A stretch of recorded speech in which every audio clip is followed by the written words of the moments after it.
It's important to have coordinators to coordinate carers and service users, because you can get on with the actual job of organising things like car parking, booking of the relevant people, briefing the relevant people, getting the people in.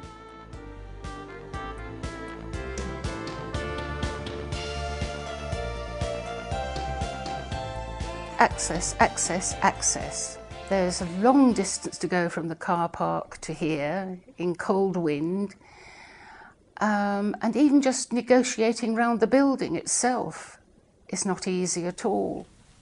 The first few times that you're asked to come and talk to a big group, that can be quite daunting, but there are, ways around that.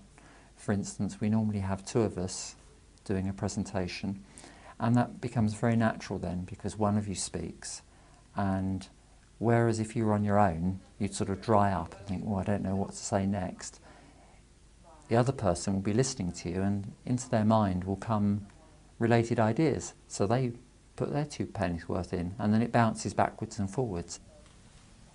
Say Christine or someone like a tutor who will be with us, who will make it clear that if there's anything that we don't want to speak about, not to press it, and so on and so on. So we do get a lot of support. It's very important to give a debrief at the end of sessions, because you don't know how deeply they've been affected by this session. It's bringing up things that perhaps they didn't realise were affecting them. I certainly appreciate when I've been talking about suicide, which involves me talking about the loss of my father, for instance. I certainly appreciate having a cup of coffee for 10-15 minutes with somebody at the end, just to settle my feelings down and get myself together again. So it's being mindful of people's needs. Very difficult at the beginning to introduce users and carers to interviews, because academics get together and like to talk in their own jargon and to feel that they have a rapport with each other. But it's better now, I think, because it's actually written into the course. I think they're not just brought in as a sort of token to talk to people or to be there or just to make up the number.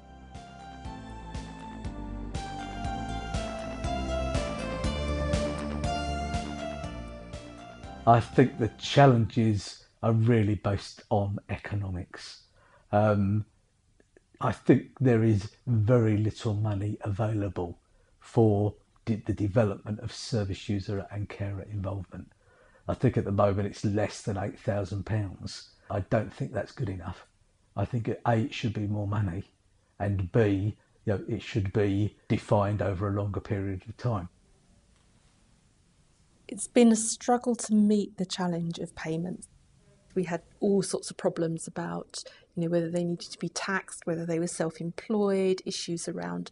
So now they sign their own forms saying that they are responsible for their own money. We can just pay them.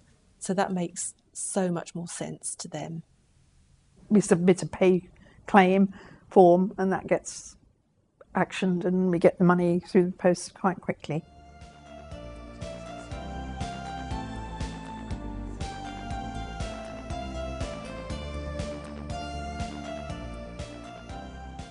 In academia, we make an awful lot of use of things like email, and sometimes, a service user carer might not have access to email. So we have to, we might use a phone or, but there's always ways around things, I think. It's about building trust and a relationship with that individual or that group of individuals so that they're being used on an ongoing basis, rather than just because, we've got an event coming up, we need to involve a service user. So it's establishing that relationship. Christine, who's the service user and carer coordinator, will always follow up and phone and see how they are, how they think it went, if they've got any other feedback. You can't rush it, you have to have time. They know what the programme is, what's involved in the programme, when we'll ask them to come in, and they know what to expect once they do come in. And they can obviously say that they don't want to be involved in that, or they don't want to be involved for as long as that, or with that many students. So kind of support people in a practical and an emotional sense, really, and making sure that people aren't put in situations that they're not comfortable with.